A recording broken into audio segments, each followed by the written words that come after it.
भक्ति कर जाओ विद्वान की जो हरे ज्ञान से जोड़ी भक्ति कर जाओ विद्वान की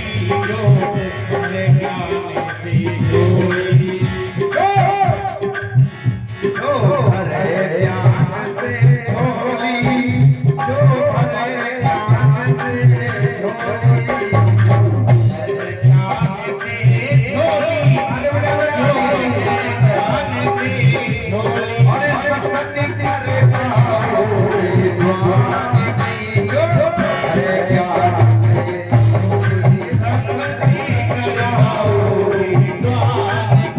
जोड़ी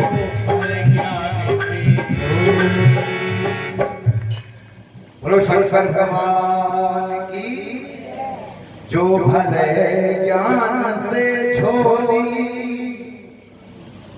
जो भरे ज्ञान से झोली संगति ऐसी करो। और एक बात और, श्वास श्वास पर कृष्ण भज प्रथा श्वास मन में खो ना जाने आश्वास को फिर आवन हो न हो।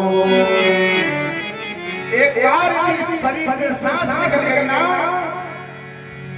धनुष से निकला हुआ बाण, बंदूक से निकली हुई गोली और शरीर से निकली हुई सांस एक बार जब चली जाती है ना, फिर लौट कर नहीं आती। इसलिए क्षण भंगुर जीवन की कलिका जन प्रात को जान खिली न खिली, मंद्याकर की सुचि शीतल मंद समीर पवित्र चली न चली। क्या भरोसा है इस जिंदगी का। इसलिए प्रत्येक श्वास पर खाते पीते उठते बैठते जागते सोते चलते जाते हर परिस्थिति में भगवान के नाम का स्मरण बना रहे, इस बात का ध्यान रखना।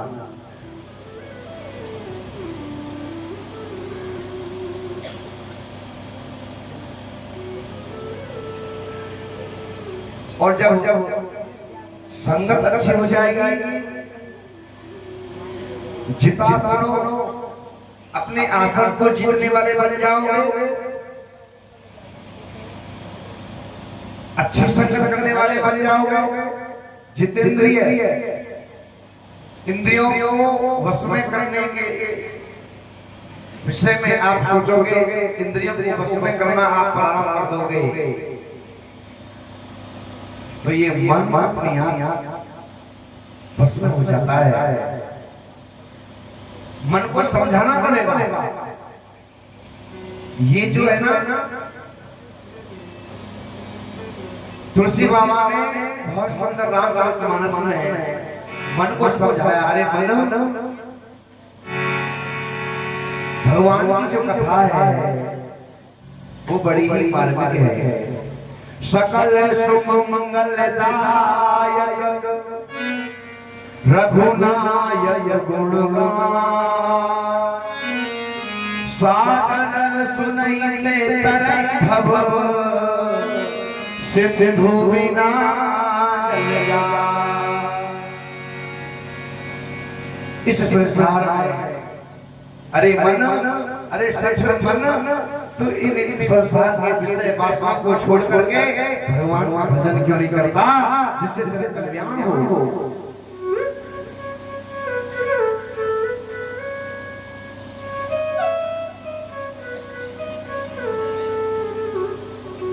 सुखदेव जी महाराज ने बहुत सुंदर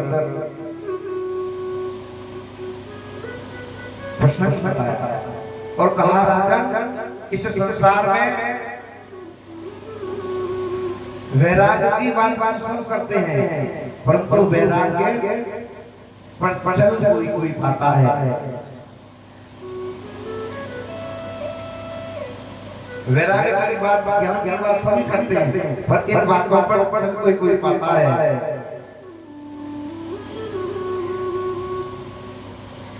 ब्रह्मा जी के पुत्र सनक, सनंदन, सनातन हेलो हेलो हेलो हेलो और शरद कुमार।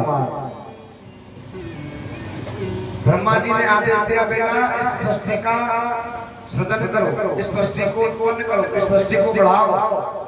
उन्होंने कहा महाराज हम तो भगवान के भक्त के लिए ही बने हैं, हम जो है विवाह नहीं करना चाहते। कर्दम ऋषि से कहा ब्रह्मा जी ने बेटा तुम विवाह करो और जो है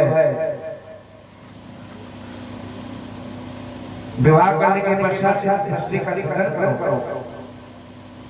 लेकिन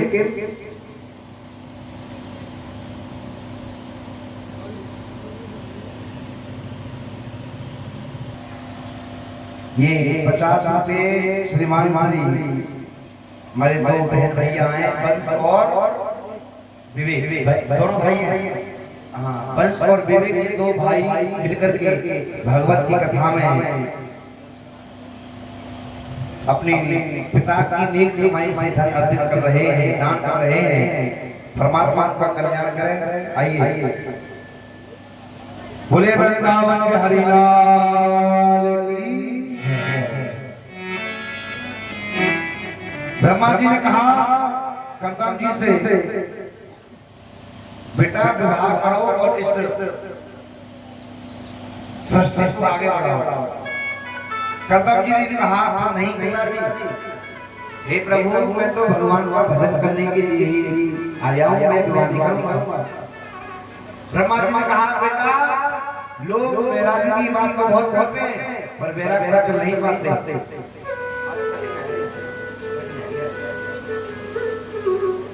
हाँ ठीक है, तुम्हारी यही काम का है, तपस्या करो। कर्दम जी ने वन में जाकर के तपस्या की और तपस्या करते करते बूढ़े हो गए। ध्यान देने वाली बात है सज्जनों, बुढ़ापा आ गया और बुढ़ापा आ गया तो उनके मन में देखिए यहाँ से जो प्रसंग ये बदल रहा है। कर्दम ऋषि के कर्दम जी के मन में ये विचार आया कि मेरा बुढ़ापा आ गया है और इस संसार वालों को देखो विवाह करते हैं और आनंद से अपनी बस्ती में रहते हैं और हमें देखो हम बूढ़े बाबा हैं, हमारा विवाह हुआ नहीं है और हम तपस्या करते करते मरे जा रहे हैं। हमें भी शादी करनी चाहिए। अब तक तो तपस्या कर रहे थे भगवान की प्राप्ति करने के लिए, लेकिन अब तपस्या करना प्रारंभ किया है विवाह हो जाए, इसी सुंदर कन्या से मेरा विवाह हो जाए। तपस्या करनी प्रारंभ कर दी महाराज और 10,000 तक तपस्या की।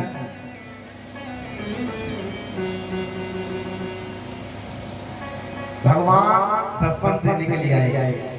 भगवान से क्या छिपा हुआ है सो तुम जाने अंतर जामी। भगवान को हृदय की बात को जानने वाले हैं। भगवान ने कहा बोलो कर्दम जी क्या चाहिए, विवाह करना चाहते हो? अब भगवान के सामने कैसे कहें प्रभु मैंने विवाह के लिए जो तपस्या की है। भगवान बोले चिंता मत करो विवाह होगा तुम्हारा। देखो इस धरती पर मनु और शत्रुपा के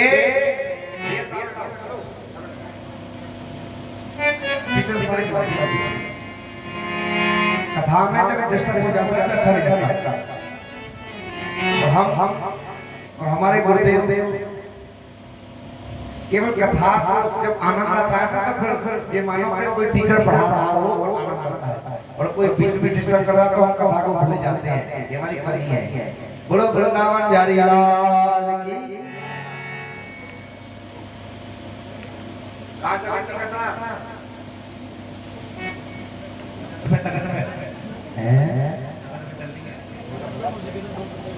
चली कथा?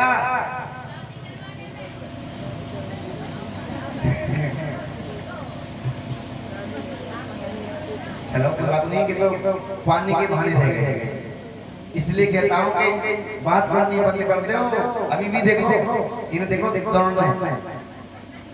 मैं कथा इधर सुना रहा हूँ लेकिन ध्यान मेरा सबकी तरफ है, कृपया बात ना करें।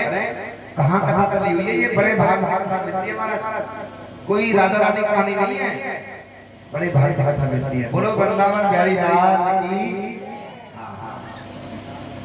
कर्दम ऋषि से भगवान ने कहा मनु और शत्रुपा की 3 बेटी हैं और जिनकी जो बीच वाली बेटी है, दूसरे नंबर की बेटी जिसका नाम देवहूति है, देवहूति के साथ तुम्हारा मैंने विवाह तय कर दिया है। यदि वो तुमसे विवाह करने के लिए आना अपनी बेटी का तो मना कर देना, जैसे जैसे मनाया है मैंने उन्हें।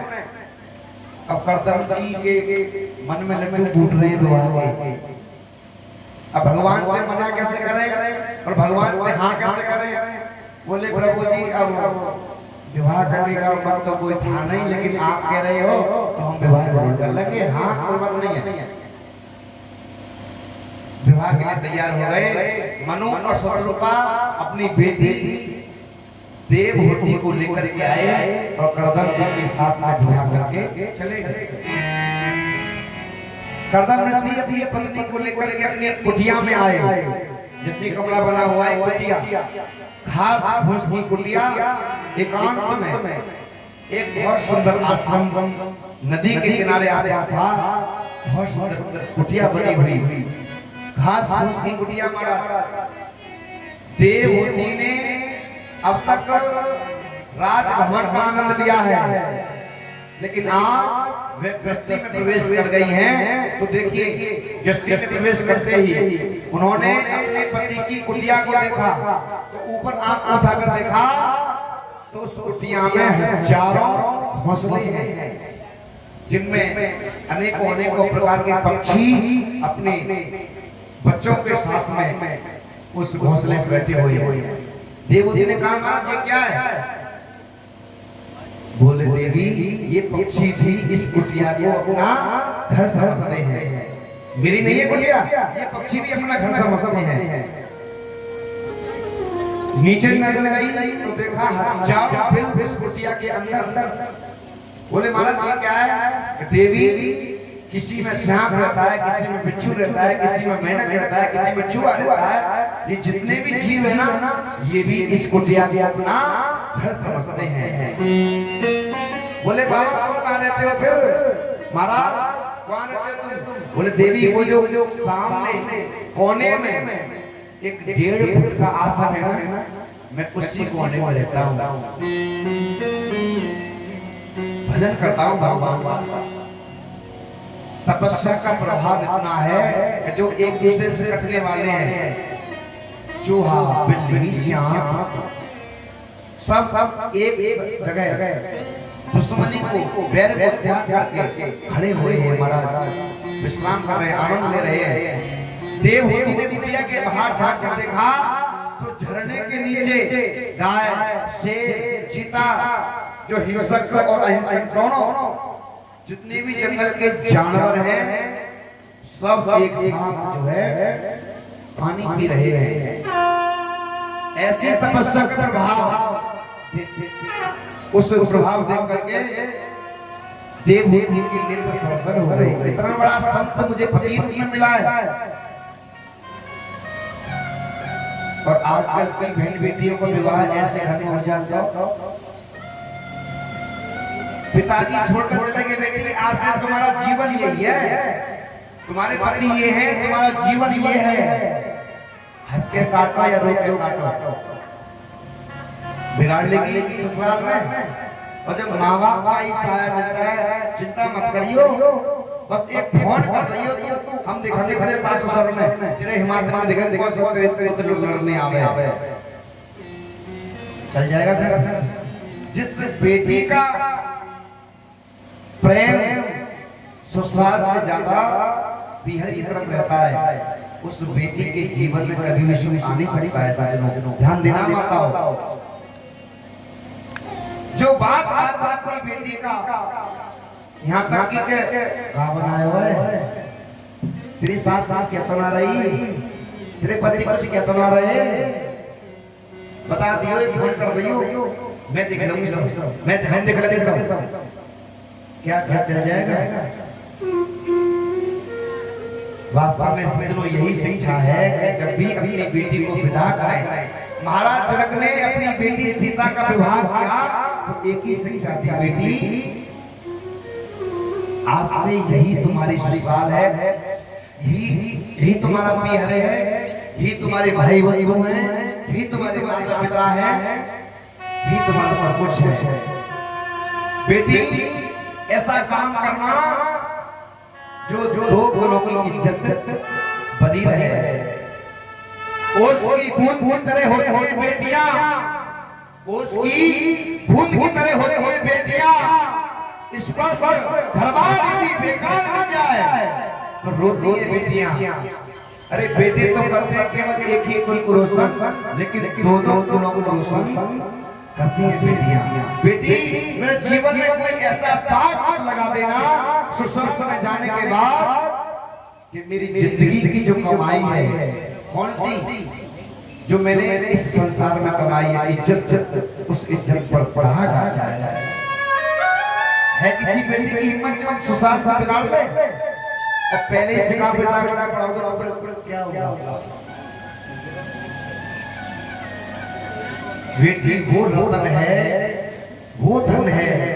आज देख लो महाराज में रोज अखबार में आते हैं, कहीं ना कहीं ससुराल में पीड़ित हो रहे हैं।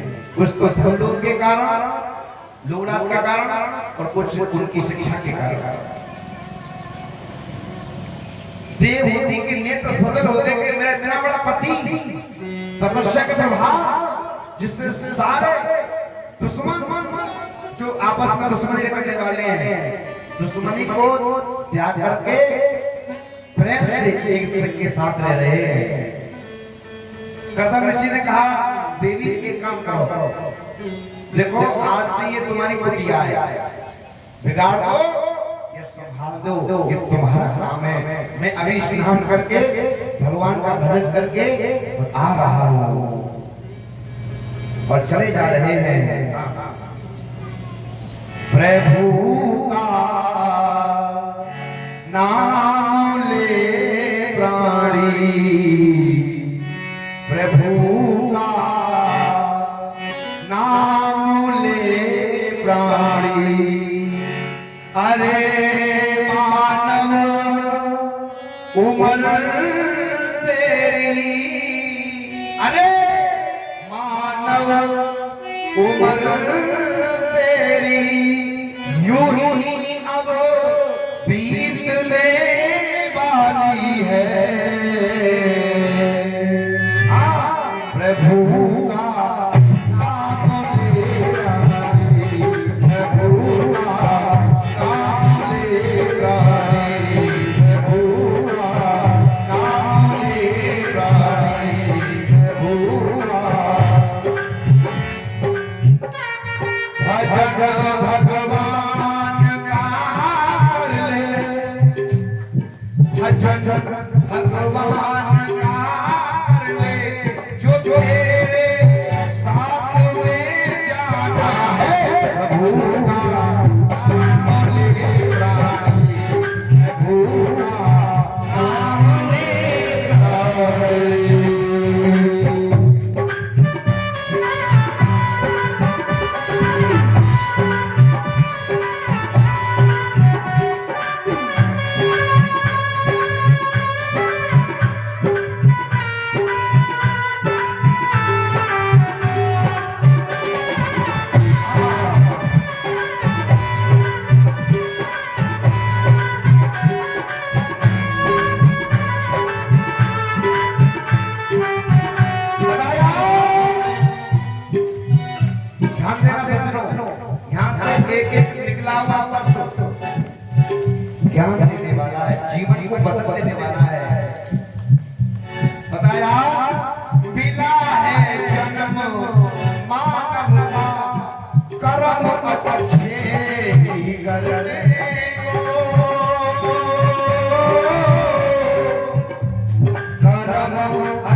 हृदय में प्रेम, सभी से प्रेम, दया जीवों में करने को, दया जीवों में करने को,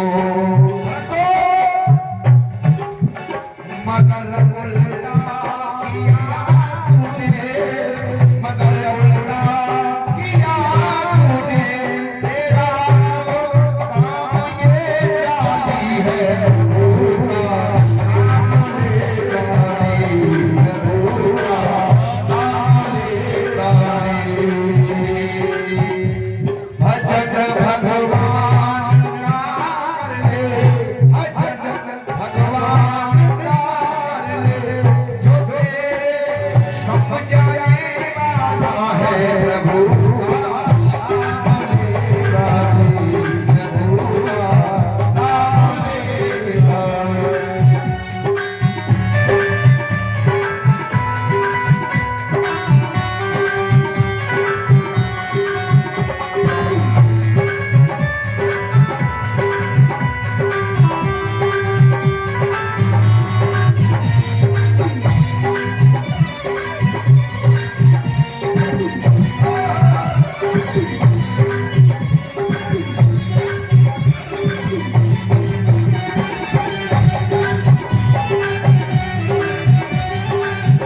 और बताया दूसरी बात में, लोग और लोग ने आकर हमें कैसा फंसाया है, हमें कैसा फंसाया है, अहम से क्यों लगा है, करे अपना भलाया है, करे अपना भलाया है। ईर्ष्या देश में उलझा, ईर्ष्या द्वेष में उलझा, दया से दिल तेरा खाली है भूखा, सामने गाड़ी भूखा, सामने गाड़ी।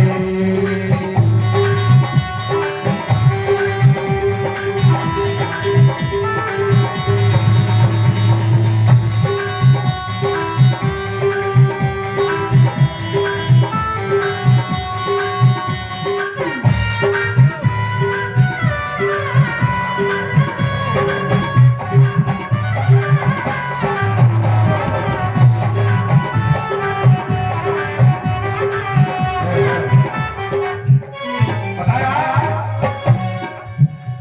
बसा ले राम को ही मैं, बसा ले राम को ही मैं, दुखों से छूट न चाहता है,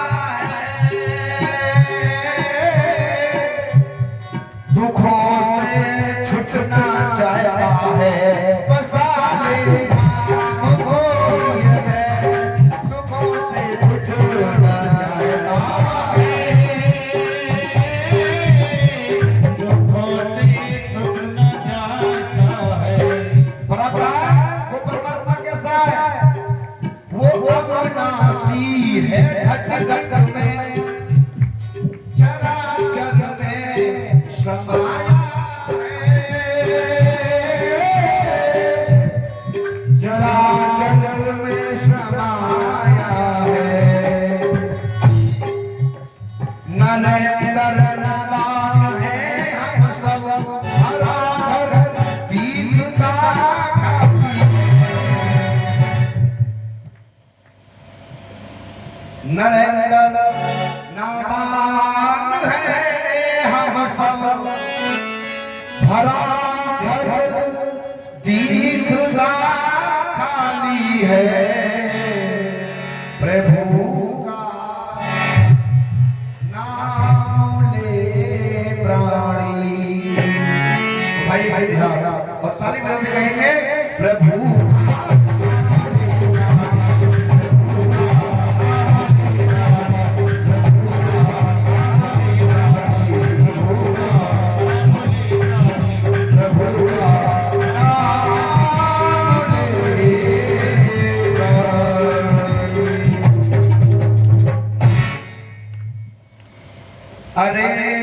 मानव उम्र तेरी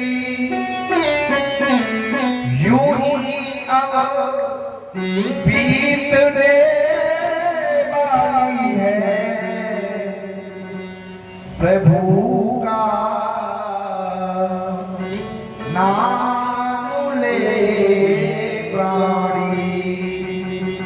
जीवन चली जा रही है, जीवन की रेल पड़ा है इसमें कर्मों का कर्मों का तेल इस जीवन रूपी गाड़ी में पड़ा हुआ रहता है, तभी जिंदगी की रेल चली जाती है। इसलिए ऐसा विचार करके कदम जी तपस्या करने के लिए कि पहले तो स्नान किया और स्नान करके जैसे भगवान के भजन करने बैठे, महाराज ऐसी तपस्या लगी, ऐसी तपस्या हुई कि 40 वर्ष तक बैठ के तपस्या की। अब देखिए 40 वर्ष तक देवहूति ने क्या किया।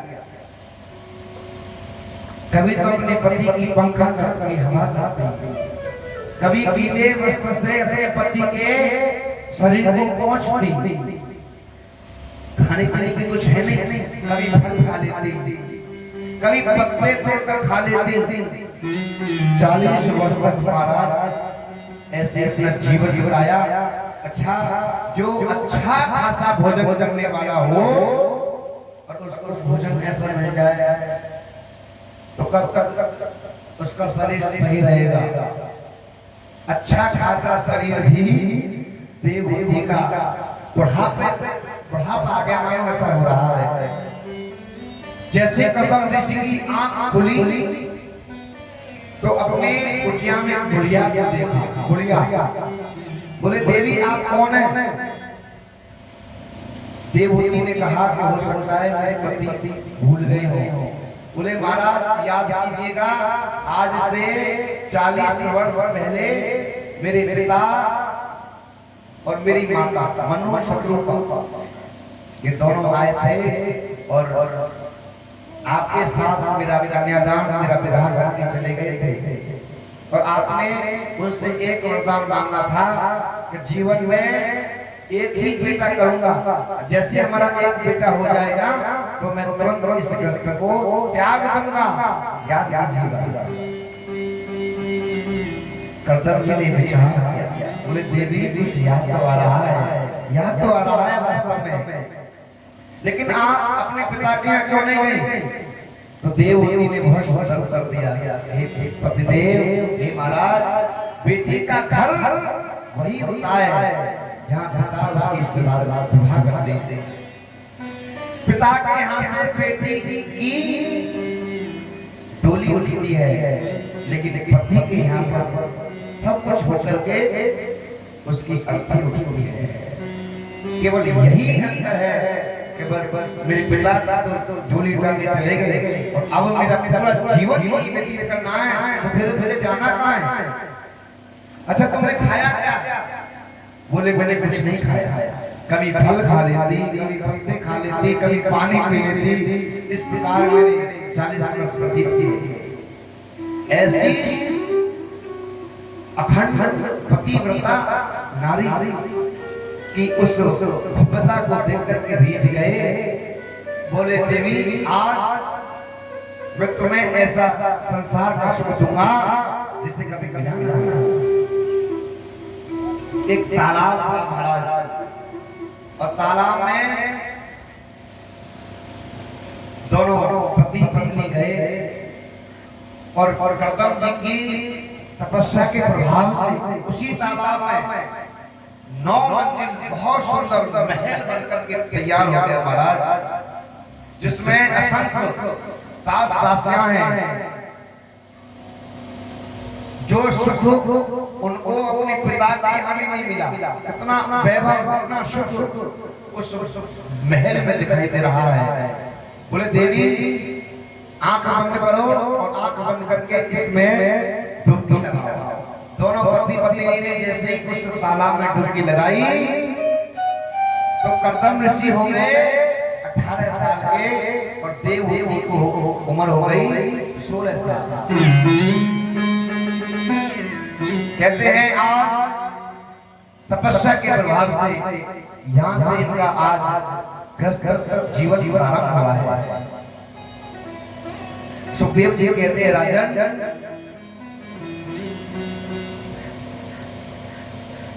केवल यही इच्छा थी कि मेरे पुत्र हो जाए, लेकिन भगवान को तो कुछ बहुत ही प्यारा था। पुत्र तो अभी तक हुआ नहीं है, लेकिन कर्दम ऋषि के यहाँ पर 9 कन्याओं ने जन्म लिया।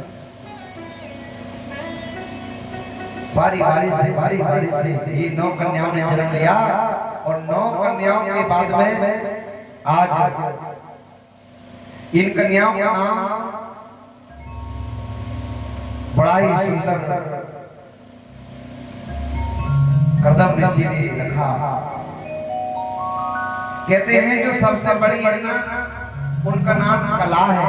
कला, ये कला मरीचि नाम के ऋषि को विवाह है। इनका विवाह मरीचि नाम के ऋषि से हुआ। कला।